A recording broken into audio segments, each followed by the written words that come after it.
A new report this week reveals the top 3 scams that con artists use the most in 2022. The Sarah Massler Donor sat down with a spokesperson from the Better Business Bureau to break down the report so that you know what to expect in 2023.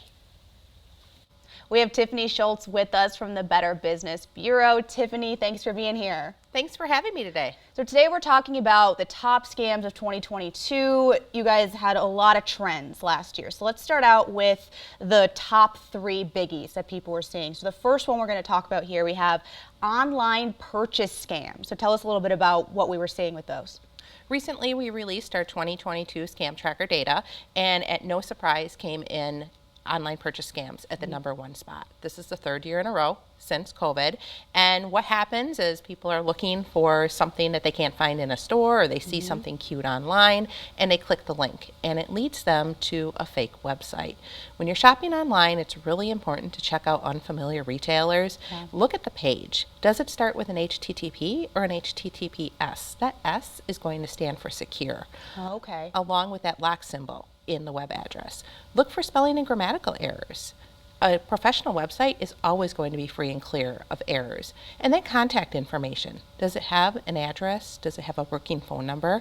Google the address. Does it go to an empty field or a UPS store? Or does it go to a real place of business?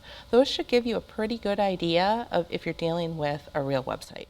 Okay, the next one we've got here, employment scams. This one I'm a little more unfamiliar with. Tell us about this one. Employment scams are resurging again. Okay. We saw them take a little dip 2 years ago, and they're climbing again. And 18 to 34-year-olds are being hit with these scams. And usually somebody of a younger age doesn't have as much experience as somebody who's older and who's been in the workforce. Well, they're presented with a promising offer. Maybe it's an entry-level position and it pays really well.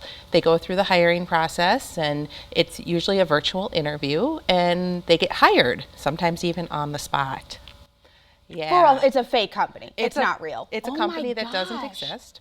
So what they do is send them a check to go buy training materials and computer equipment, and sometimes they'll tell them to send them some of the money back to them, whatever they didn't use.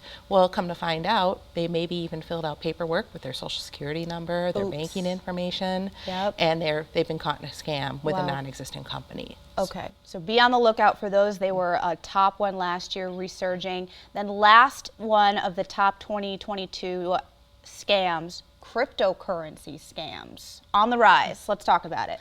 Actually, cryptocurrency scams, we're not seeing as many of the reports this year. Okay, good. But So on the way down. on the way down, but we are seeing that median loss creep up. Okay.